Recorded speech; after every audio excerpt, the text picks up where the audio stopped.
Hey guys, it's Jessica and welcome back to my channel. Today we have an exciting day. I'm gonna go see a really good friend of mine that lives nearby who is a full-time eBay seller, and she's gonna take us about her day to see what she does, how she lists, where does she go shop, and like what does she look for when she shops. A lot of you are aspiring entrepreneurs, I'm sure, or you would like to start some sort of side hustle, or maybe you're in college and you're broke AF. You're looking to make a little bit of money. I feel like this is a perfect video for you.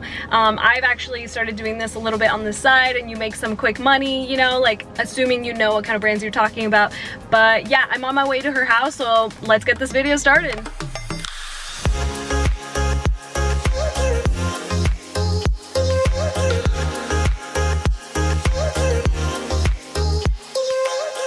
We have arrived.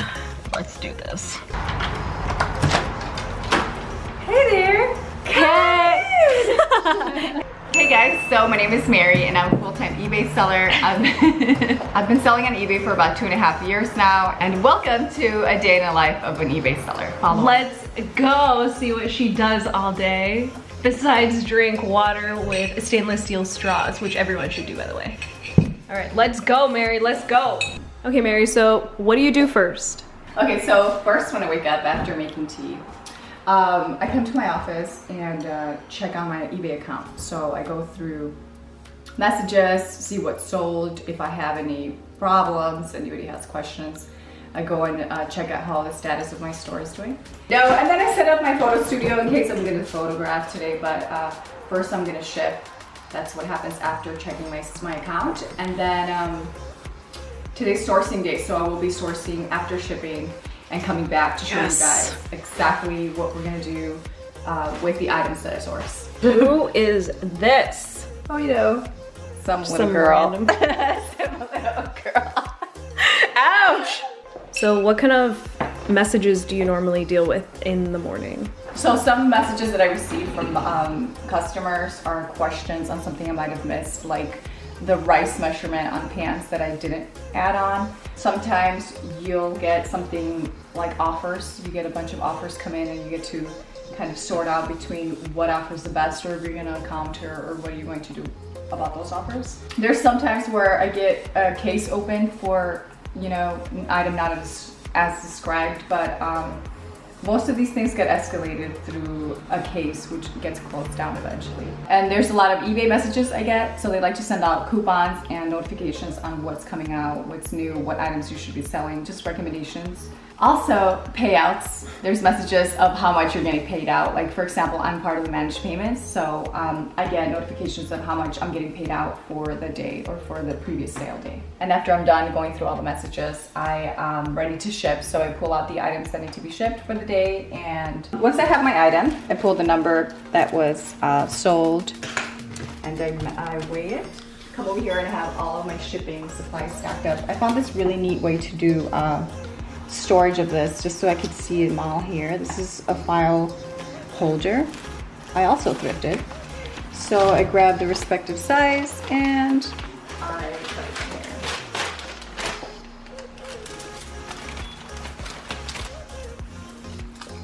here. Shop like nobody else because you aren't like anyone else. It's beautiful, eBay. Yes. Beautiful eBay. Great branding. So this is 6 ounces. And that would come out here and type in exactly how much every item weighs.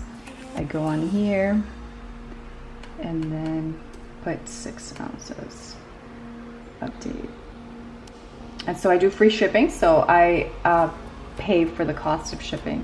So that would be... But that's included sort of in your original listing price, right? Correct. So if you see stuff that's like $5 with like $10.99 shipping, then you would just do $15 with free shipping. Yeah, I think it's like a great sales, like a marketing way where people see $19.99 free shipping as opposed to $14 plus $4.99 shipping, and most likely than not, they usually go for free shipping. It's, I mean, I definitely would. And now I'm going to print this out. With her fancy printer. I do. So she doesn't just print out of a printer, which is this beautiful thing right here made by HP. She decides to go full on Dymo. Dymo. And I always tell people this is an investment, so when you are ready to purchase, get a Dymo. It's thermal, so you don't have to purchase ink over and over again.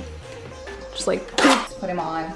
And this is like an easy 10 to 15 minute process just because my inventory is set to be numerical order. And I have a custom SKU where I can see the number and pull it out of my inventory. wow. That is some organization right there. I know, I think that's super important to making your store be as efficient as possible, or your shipping process be super fast. So what's the most that you've ever shipped in one day? I think the most I've shipped is about like 30 something packages. Damn. Also, the more you list, the more you sell. So if you remain consistent to your listings, you'll make more sales. And I've also seen, actually I wanted to share this because people ask before you even ask me. I started seeing consistent sales after I had over 250 listed items. Oh, well, that was actually one of my questions. Yeah, it That's is perfect. like kind of, it's a very important question because new people coming into eBay want to know at what point do you see consistency, because it's easy to give up somewhere in between the dip of 1 to 250 listed items. But at 250, consistently listing, averaging 250 active listings, you will start seeing at least 5 sales a day. I know a lot of people say, I've been listing, but if you pass that threshold of 250, I think you should get consistent sales. So what was your initial investment? I started from my closet, so whatever I had previously purchased, I kind of rolled it into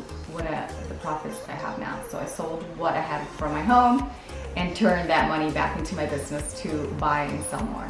That's great, especially for people who like obviously don't have any money right now, but you have a bunch of stuff in your closet. I feel like that would be the perfect thing to do, because you could just reinvest that money in like $2 pants at whatever store and then resell them for like 30 bucks. There you go. You have another like 25 bucks. Absolutely. Everybody has something to sell. Just trust me, you have something to sell. It's true. It's true. I just sold some like old GameCube games, so obviously everything sells.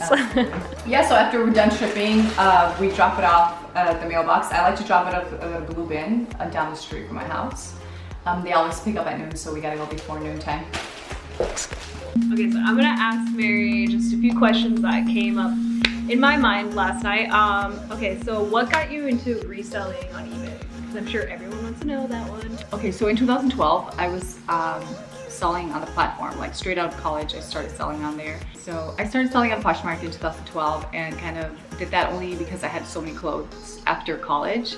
And I also worked at a retail store, so I would buy way too much stuff.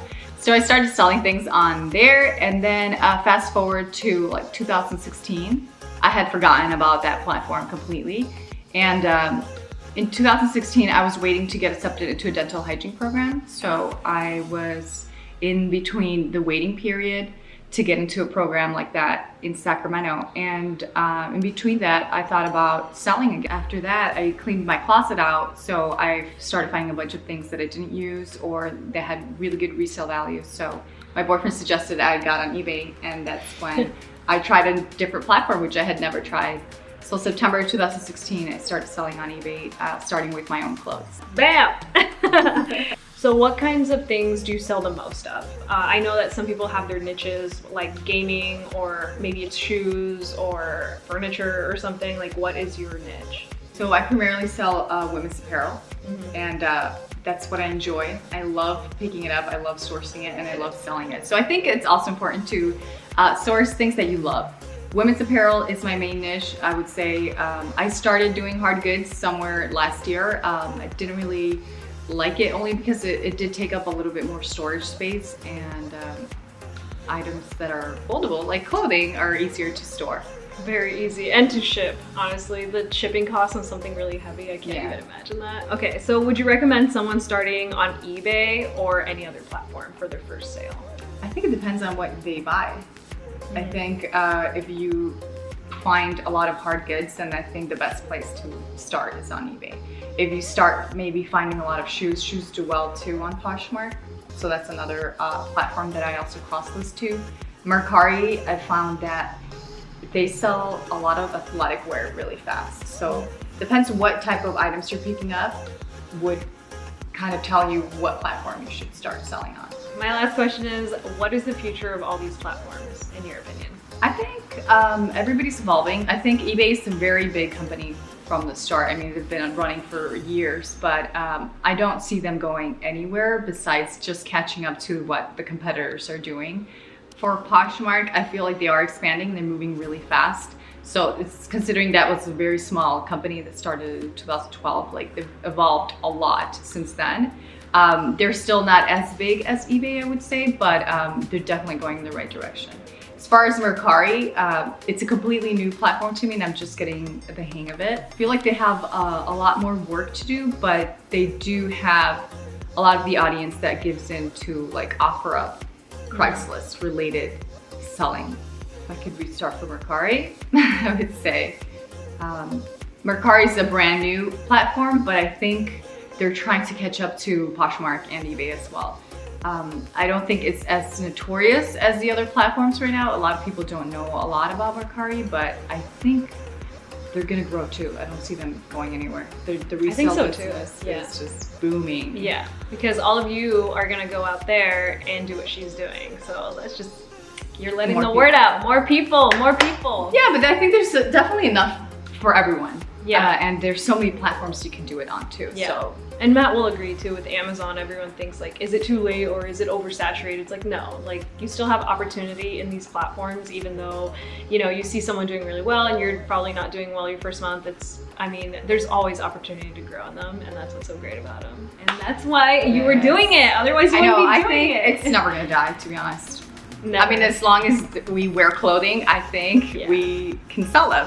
That's, we all need it. Are you saying we shouldn't wear clothing? If we were naked. If we didn't need clothing, then there would be no need for it. But we do clothing, need clothing. So. All right, let's go. Okay, so now we're gonna go.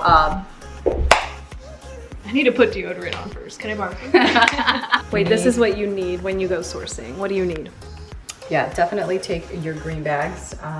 We need to help sustain our planet. So keep your green bag handy. I like to keep them in the car in case I don't take it with me. Also take all the coupons. I got a few coupons. Yeah, I got a few coupons when I donated. So I am all about saving when sourcing. So if you can buy it for the lowest possible, this is your best friend. Also, your money, need the money, and your cell phone in case you need to look something up. If you don't recognize the brand or something, this would be very helpful. After more practice, you get better and you just start picking things up without even using your phone. Bam! All right, let's roll. So we're on our way to the thrift store. Where's the first section that you go to when you walk into one? Usually what I look for the new racks that are coming out. You know, it's pretty cliche, but when the new things are coming out, you want to be there first without having to sort through the racks when they're put out. So I look at the racks. If there's new racks coming out, I look at those.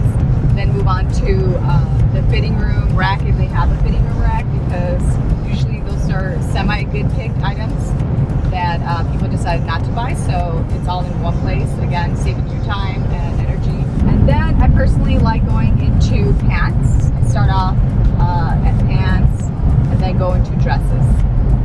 It's just a personal preference, just because I'm looking for athletic wear. And that's where I'm going to find the pants, the capri pants, the crocs, the bottoms, and then the dresses, because it's a one-stop shop. So when you list a dress, or when you find a dress, it's a whole outfit for someone. So they're usually willing to pay a little bit more for a dress because it makes up a whole thing. Also, because dresses are usually the most neatly hung items in whatever stores I go to. Mary is donating. That's how she got her coupons. She got like 25% off. Gets a receipt.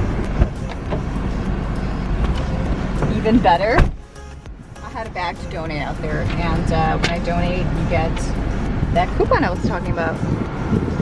And we are here. We're gonna go see the family store of the Salvation Army first. We're just gonna parkour over here.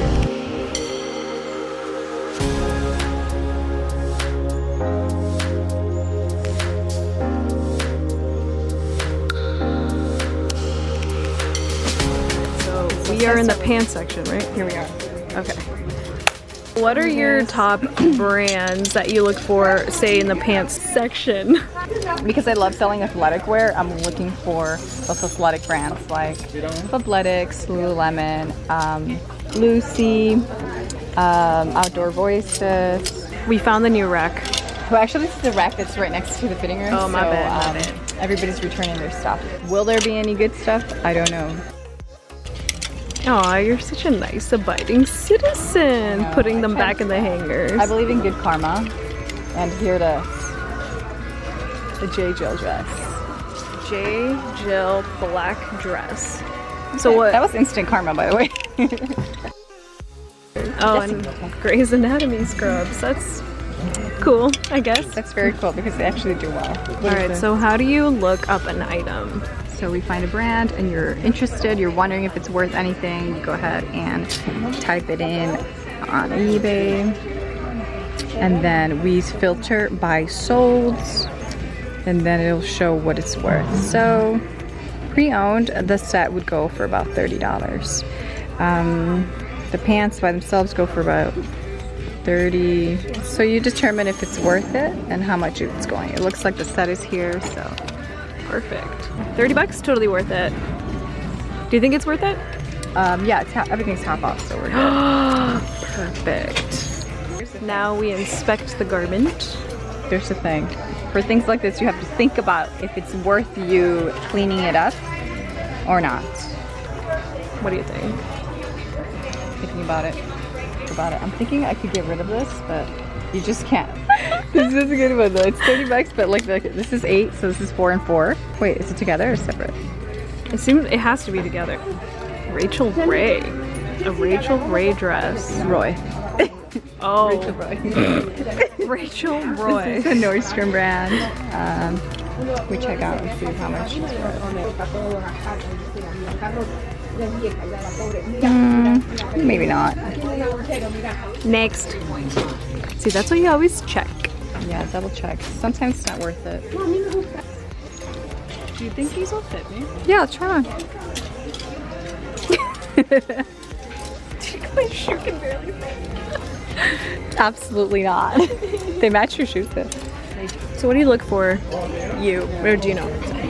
Oh no, for some health and beauty, I look for a little bit of different things. Usually see a lot of gift sets, which I don't really pick up. But you might find some discontinued items, which are pretty good. Because they're discontinued, so people are looking for them. This line. line, it's all the way back here. This line is crazy. They have like a 50% off the whole entire store, so everyone is here. I've never seen this before. Okay, that was a success! How much did you get? 6, 7, 8, 9, 10, 11, 12. So I got 12 items. And it was a success. Like, I didn't even know it was going to be half off today, which is always a plus. And you had that coupon, but does that even apply for the 50%? Oh yeah, those coupons that I got, she said I could use them in the boutique section, which the Salvation Army has that section. So how long did we spend? Yeah, so I think we spent about 40 minutes in here. We got about a dozen items. Watch the car behind you. Oh, look at all these clothes. There's nothing fragile in there, right? Absolutely. Let it out, let it out. Wallet not included. Go for it.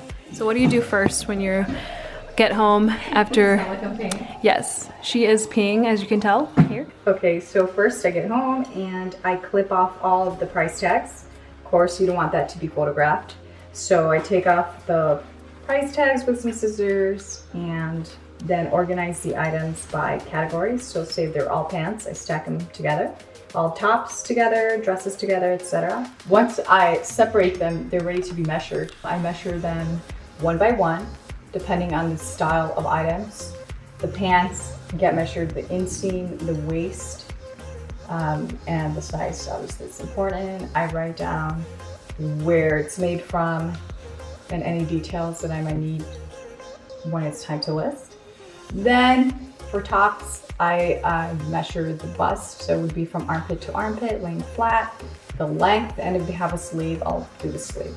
do the same thing for that. I'll do the country that it was made in and some details that I will need to when it's time to list. And I do that for all of them. And adding measurements to your listing allow the customer to get more accurate information about the item, which then results in less questions from them and more sales or direct sales without having to wait for an answer about a missing measurement. So I always recommend you to add all measurements early on so that your customers can have that confidence of purchasing something because all of the details are there. So I'm done. I measured all my items. I bought 12 items and that totaled to $34 with an average item price of $2.83 per item.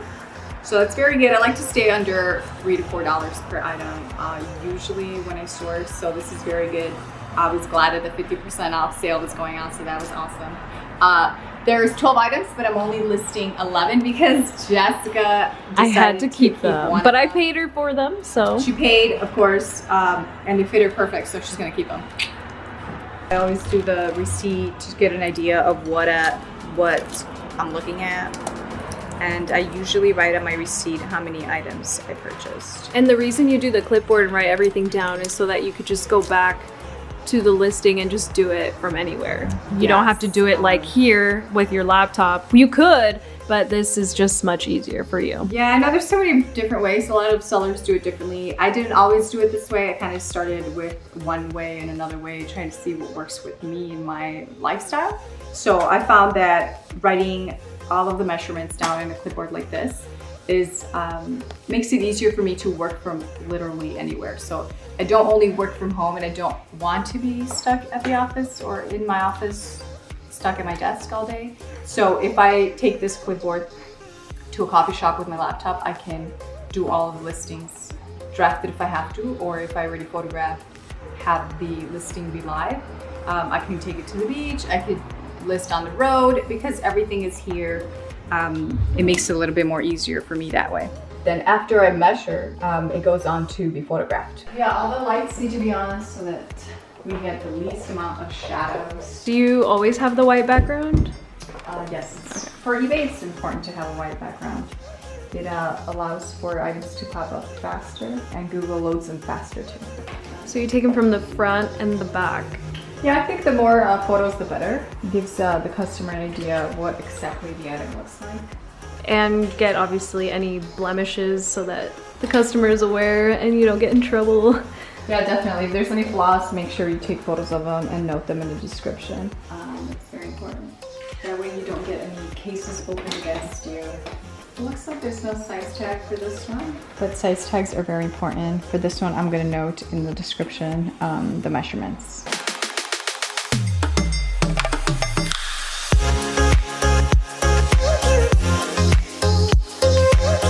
Don't try on your inventory.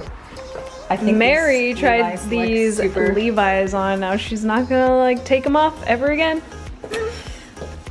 Probably so you do wear your thrifting clothes. That's all you wear now, right? Yeah, I think my closet is mainly 80% thrifted. I would say 85% thrifted. Mm-hmm. So if there's something that I keep, something that I thrift and I like, I'll keep and eventually I'll sell it. Amazing. See you guys. I hope you had a good time and enjoyed. So yes, what she said. Thank you everyone for watching. I hope you enjoyed this video, and if you have any questions, her name is Mary and you can find her on Instagram at feelgoodfinds, and send her a message because she will respond, and she gives a whole bunch of tips on Instagram if you're interested in it. So hit her up, right? Hit her up. Yeah, hit me up. Feel Good Finds.